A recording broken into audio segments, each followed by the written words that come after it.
futur au pluriel et de son commandement, c'est le podcast Audio Innovation du CCF.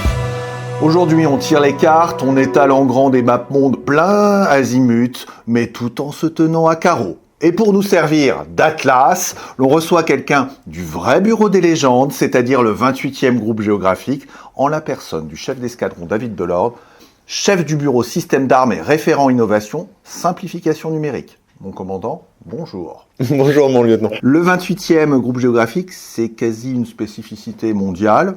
Quel est son historique ? Alors, j'apprécie que vous souligniez la spécificité de la géographie militaire Cocorico. française, mais malheureusement, non, ce n'est pas les seuls à le faire dans le monde. Non, la plupart des grandes nations dans le monde détiennent des services géographiques. Après, on a quand même quelques spécificités. Et si on doit se détacher un petit peu des autres, c'est surtout sur l'acquisition des données sur le terrain. On y reviendra, j'en suis sûr, dans les questions à venir. Mais donc, c'est sur la capacité à acquérir des données sur le terrain et non pas à travers des images satellitaires ou avions qui sont quand même la fourniture principale de données géographiques. Et pour l'histoire, l'histoire effectivement était très riche pour le 28e géographique. Elle remonte au XVIIe siècle avec les ingénieurs du roi qui ont été les premiers finalement à dresser une carte de la France. Et là, pour la peine, c'était les seuls dans le monde à le faire. Donc les premiers, donc là on peut dire Cocorico enfin. Ensuite, l'histoire très rapidement, donc le service a vécu, le service géographique des armées jusqu'à la Seconde Guerre mondiale où il a été dissous par le général de Gaulle. Date de création de l'IGN. Et puis à la fin de la Seconde Guerre mondiale, les différents services géographiques qui ont été reconstitués pendant la guerre sont rassemblés pour former l'unité qui deviendra le 28e géographique actuellement. Alors c'est quoi un groupe géographique au sein des armées ? Il y a des missions, des spécificités ? Bien sûr, le 28e géographique a la mission principale de fournir l'appui géographique en opération pour les forces déployées. Donc c'est la seule unité qui le fait au sein des armées françaises. Cette mission elle repose sur 3 axes principaux. Le premier, c'est l'appui direct aux unités qui sont déployées sur le terrain. Donc dans le cadre du positionnement précis, de l'appui au stationnement, donc les infrastructures, le génie. Et puis le deuxième axe, c'est la cartographie, donc fournir des cartes qui seront des cartes de référence et améliorer les données qui permettent de créer ces cartes.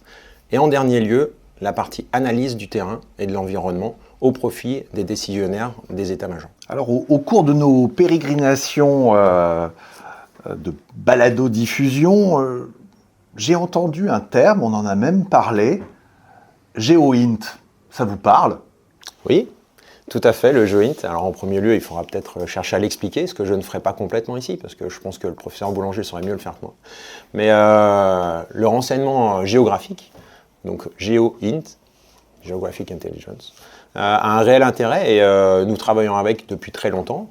Nos outils justement informatiques nous permettent de traiter l'information géographique et toutes les données, toutes les informations finalement, tout le renseignement si vous voulez, qui dispose d'une information géographique en son sein, donc on peut poser sur une carte, eh bien on peut l'exploiter et donc mener des analyses qui nous permettent de mieux connaître les actions de la partie adverse, de mieux comprendre les évolutions du terrain, etc.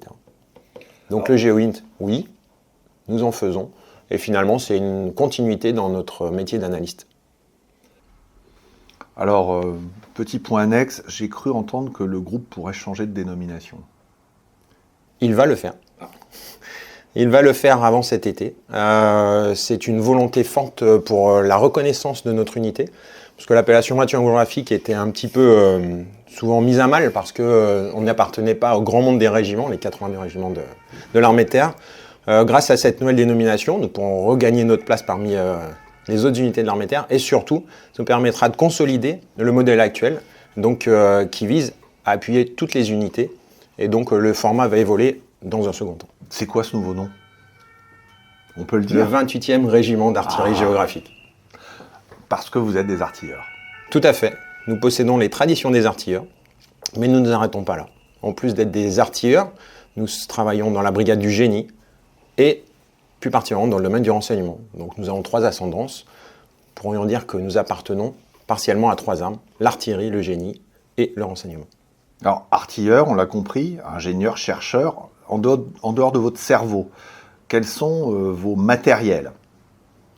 Alors, le matériel principal pour le géographe, si je devais en citer un, ce serait le SIG, le système d'information géographique, qui lui permet de traiter et d'exploiter toutes les informations qu'il peut collecter, directement ou indirectement, afin d'expliquer le terrain aux autres forces, les forces terrestres principalement.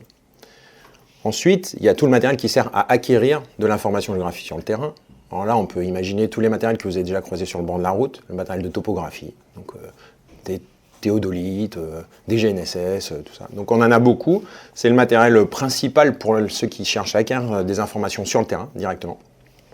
Et puis, assez récemment, tout ceci a été complété par toute une gamme de drones et de capteurs spécialisés, de nouvelle génération, si je pouvais m'exprimer ainsi, donc qui nous permettent de gagner du temps dans l'acquisition de ces informations sur le terrain, de les rendre plus précis parfois, en gros, d'être plus efficace, plus rapidement, dans un contexte, vous le savez aussi bien que moi, qui se veut accélérant et donc auquel il va falloir répondre à des défis de plus en plus vite et de mieux en mieux.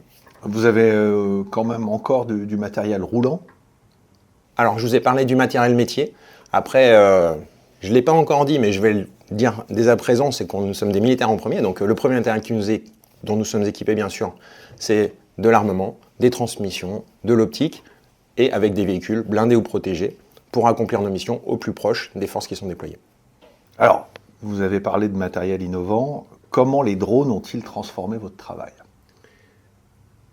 Nous nous sommes lancés dans l'aventure drone depuis 6 ans maintenant, suite au constat des technologies émergentes qui devenaient accessibles à un plus large public, puisque c'était réservé quand même à des experts, des scientifiques pendant très longtemps.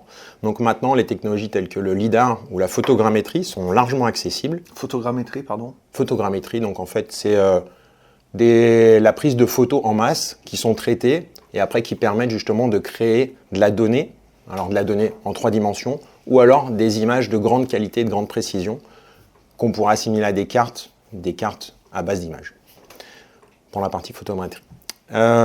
Et le drone est très rapidement apparu comme une solution pertinente dans le cadre des prochains engagements pour protéger les personnes qui doivent recueillir des informations sur le terrain. Pourquoi? Parce qu'en fait, ce n'est plus la personne qui est en première ligne, mais c'est bien le drone qui va aller déplacer le capteur au plus proche de la zone d'intérêt et donc permettre aux soldats d'être protégés ou en tout cas à distance des zones des plus hauts risques. Alors vous avez besoin de ce qui est dans le ciel, mais aussi peut-être dans l'espace. J'imagine que le satellite reste quand même au cœur de votre métier. Tout à fait, mais là c'est un aspect beaucoup plus historique parce que pratiquement depuis que l'homme envoie des personnes puis des capteurs dans le ciel, la géographie a su les exploiter afin de création de cartes, de mise à jour des données qui concernent le terrain. Donc déjà depuis la Première Guerre mondiale en fait et les premiers avions où les observateurs pouvaient prendre des photos pour pouvoir créer des cartes. Ensuite, le développement des satellites a lui aussi permis d'acquérir des informations, images principalement dans un premier temps, puis maintenant radar, multispectral, pour pouvoir acquérir à nouveau de l'information toujours plus précise, toujours plus dense, et donc qui permettent de faire des cartes plus précises pour les forces. Et est-ce que c'est aussi une information qui est de plus en plus immédiate? L'immédiateté, c'est une vraie question. C'est un défi, je dirais plutôt. Et donc, je suis en charge d'y répondre avec ma casquette d'innovateur. Mais c'est une question qui doit être mesurée à l'aune de l'objectif visé. Pourquoi? Parce qu'en fait, si on veut produire une donnée de qualité robuste, la rapidité ne le permet pas. À l'heure actuelle, ce n'est pas possible. Ou alors, si jamais on veut produire de la donnée rapide, on accepte de dégrader un petit peu la qualité de la donnée que l'on va obtenir. Parce que si on va trop vite, on ne peut plus être aussi précis, on ne peut plus avoir de données aussi denses. Et donc le traitement nécessaire à avoir de la donnée qualifiée, idéale, et bien ça c'est un temps. Et celui-ci, suivant les missions qui nous sont dédiées, qui nous sont fournies, on va plus ou moins chercher à rentrer dans le traitement long pour pouvoir fournir des données plus ou moins de grande qualité. Alors une carte militaire, elle indique des choses bien particulières qui peuvent changer vite, on en parle. Du renseignement en fait, et vous aviez dit que c'était un de vos 3 piliers. Alors pour gagner du temps, est-ce que la numérisation c'est la solution? C'est une des solutions? Alors évidemment, la numérisation, elle permet l'échange rapide des informations, leur traitement automatisé, semi-automatisé ou facilité au minima. L'intelligence artificielle et notamment un axe d'effort pour pouvoir exploiter au mieux les données géographiques. Donc la numérisation, oui, ça fait longtemps qu'on numérise nos produits cartographiques pour les mettre à disposition des différents systèmes d'information déployés au sein des forces. Donc lorsqu'on parle de CICES par exemple, le fond de carte la plupart du temps, il est fourni par les unités géographiques, alors soit le 28e géographique lorsqu'il est déployé sur le terrain, ou les autres établissements géographiques des armées qui sont là pour fournir les cartes du patrimoine des forces armées. Alors, comment marche le process si une unité veut avoir une carte particulière juste avant un déploiement ou un exercice? Alors ce que vous venez de dire, c'est très pertinent. Pourquoi? Parce que vous avez parlé de cartes particulières. J'aimerais ici tout de suite expliquer que le 28e géographique est là pour appuyer les unités en opération. Lors de la préparation d'une opération, donc en amont, c'est l'établissement géographique interarmé qui doit être sollicité pour acquérir les données de base. Nous intervenons dans un second temps, une fois que nous sommes déployés, et à ce moment-là, nous pouvons fournir des cartes spécifiques, nous pouvons enrichir la base de données, et à ce moment-là, être plus efficaces au profit des forces qui sont déployées. Donc, si quelqu'un veut une carte, en préparation d'une mission ou d'une opération, d'un entraînement, il contacte l'établissement géographique interarmé, disponible sur Intradef, il n'y a pas de problème. Et puis, une fois qu'il est déployé, il y a une cellule géographique qui est armée par le 28e géographique la plupart du temps. Il va les voir, et là, il exprime son besoin, et nous le satisferons au mieux. On peut demander particulièrement une carte avec plus de points de transit, les voies où peut-être des poids lourds ou des engins blindés peuvent passer? Tout à fait. La partie analyse de l'environnement, elle fait partie des missions du 28e groupe géographique, comme je le disais un petit peu plus tôt.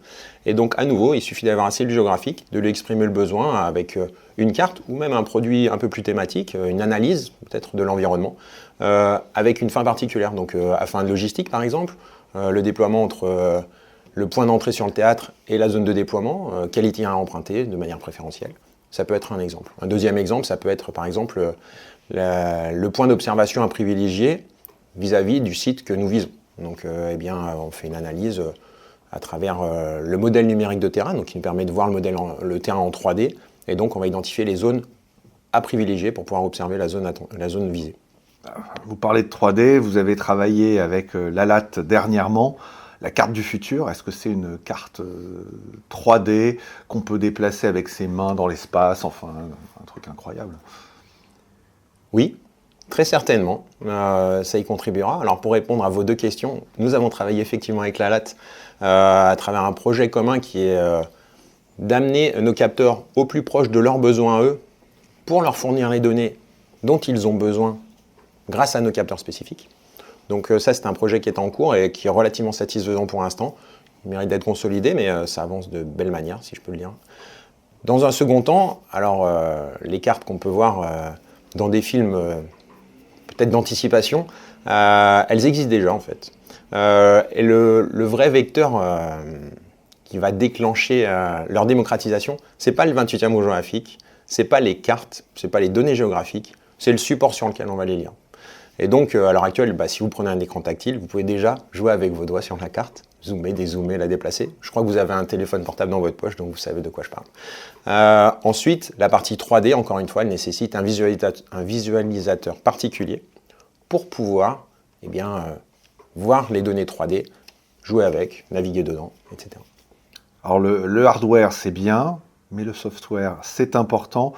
Comment sont formés vos personnels? Quels sont les nouveaux métiers qu'on peut voir au groupe géographique? Alors le 28e géographique, il développe ses métiers. Dire qu'il en a des nouveaux, c'est pas tout à fait juste. Je dirais plutôt que les métiers que nous connaissons à l'heure actuelle, donc que je résumerai entre topographes, ceux qui recueillent l'information sur le terrain, et cartographes, ceux qui créent des produits à partir des données géographiques, restent la base et resteront toujours d'actualité. Après, c'est ce qu'on apprend à faire dans ces métiers-là, lors des cursus de formation, qui évoluent avec les nouveaux capteurs, les nouveaux outils, donc les nouveaux systèmes d'information qui permettent de traiter l'information, et les nouvelles données disponibles. Ces formations, je le précise ici, elles sont dispensées au sein du 28e géographique, qui est aussi le centre de formation de la géographie pour l'armée de terre et souvent pour les armées. Alors, comment testez-vous et validez-vous les nouvelles technologies? Là aussi, c'est au cœur de votre métier, je crois. Oui, tout à fait. Alors là, effectivement, c'est ma casquette principale à l'heure actuelle.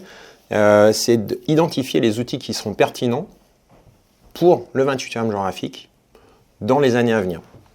Donc, je fais beaucoup de veille technologique, effectivement. Je rencontre de nombreux interlocuteurs qui me présentent des solutions. Alors, des interlocuteurs qui appartiennent soit au ministère, donc la STAT, le Battle Labter, sont des acteurs, la DGA bien évidemment, sont des acteurs primordiaux avec lesquels nous échangeons sur les perspectives.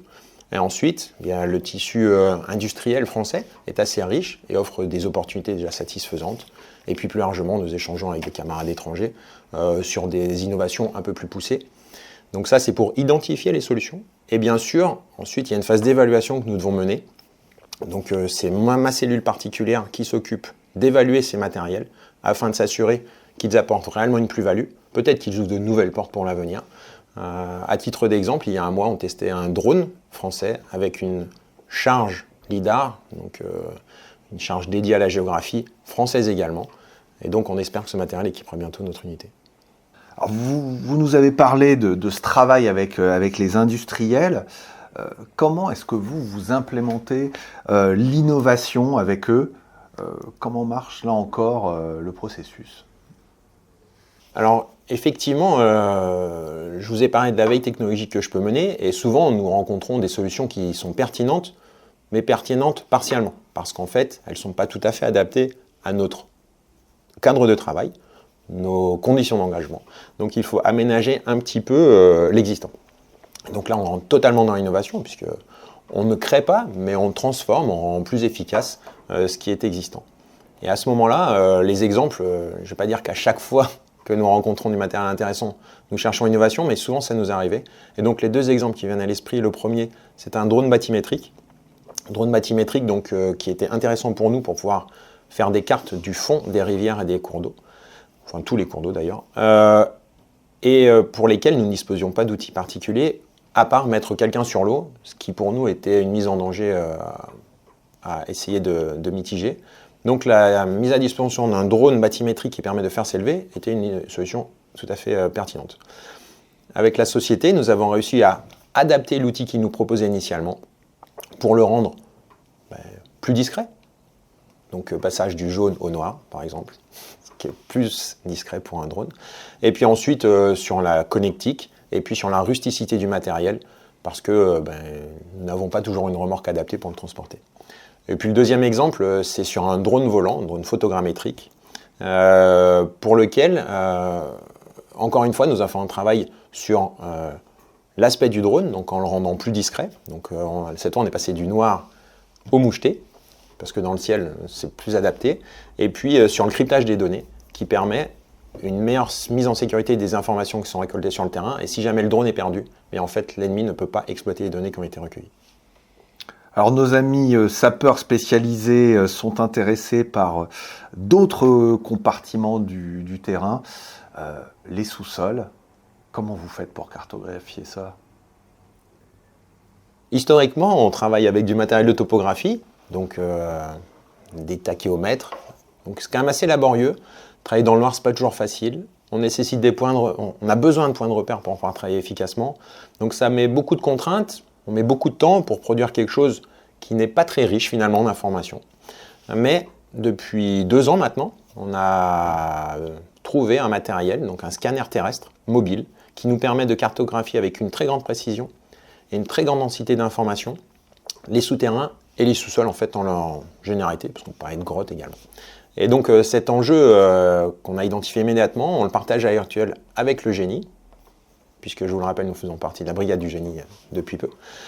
Et donc, il y a un vrai intérêt pour toutes les parties, et nos premières missions ont déjà été réalisées avec ce matériel et donnent entière satisfaction. Nous cherchons maintenant à développer encore les synergies avec les unités du génie pour s'intégrer encore mieux dans la manœuvre générale et finalement satisfaire le besoin au plus proche. Alors, pour aller encore plus loin, quelles sont les prochaines innovations en termes de cartographie militaire et celles que vous aimeriez connaître, qui n'existent pas encore et qui seraient merveilleuses pour le 28e groupe géographique? Merci pour la question qui est très difficile parce que on s'appuie sur ce qu'on connaît pour exiger le futur Et à l'heure actuelle, le champ de mes connaissances, il n'est pas suffisamment vaste pour vous répondre. Mais immédiatement, on a déjà la chance de bénéficier de nombreux programmes qui nous aident à développer nos outils immédiatement. Dans le domaine des systèmes d'information,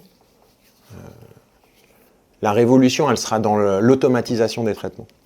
Donc là, c'est ce que nous cherchons le plus, c'est comment automatiser les traitements pour que l'opérateur ait le plus de temps utile, c'est-à-dire les tâches un peu répétitives soient le moins chronophage pour lui et que ce soit surtout la partie analyse exploitation qui devienne vraiment pertinente. Ensuite, il y aura la partie capteur, parce que je sais que c'est celle qui vous intéressera le plus. Eh bien, tout simplement, à l'heure actuelle, on consolide les capteurs que nous avons acquis jusqu'à présent, donc la photogrammétrie et le LIDAR. Donc là-dessus, il y a encore quelques efforts à faire pour arriver à être complètement efficace. Pourquoi ? Parce qu'en fait, à l'heure actuelle, on peut produire déjà des modèles 3D très satisfaisants, mais il y a des actions à mener sur ces modèles 3D pour être pleinement efficaces. Si j'en veux pour exemple, vous imaginez une scène en 3 dimensions, eh bien, on n'arrive pas encore à déterminer qu'est-ce qui est un arbre dedans, qu'est-ce qui est une voiture, qu'est-ce qui est une route, qu'est-ce qui est une rivière. Eh bien, là-dessus, il y a des travaux en cours, avec l'objectif de pouvoir discriminer dans ces modèles 3D tous les éléments qui s'y trouvent pour faciliter une cartographie ultérieure. Et puis, dans les choses que j'attends, je peux citer le radar, l'exploitation des données radar à fin de cartographie, donc il y a des vrais progrès en cours, et le multispectral, et donc en fait là c'est, jusqu'à présent on a parlé de la lumière, là on élargit le spectre de la lumière au plus grand, et pour regarder tout ce que nous pouvons voir justement, et ce que l'homme ne peut pas voir lui tout seul. Merci chef d'escadron Delors, du futur 28e régiment d'artillerie géographique, c'est ça ? Tout à fait, au mois de juin. Merci de nous avoir fait prendre de l'altitude pour nous mettre au pied de l'échelle et nous permettre de mieux mesurer les courbes pour aller droit à l'essentiel et dépeindre l'importance de la cartographie dans le canevas des batailles. Combat Futur s'absente tout en esquisse pour mieux par la suite se coordonner. Des profondeurs au cime, au fond du Talweg jusqu'à la ligne de crête, nous nous retrouverons au firmament de l'innovation.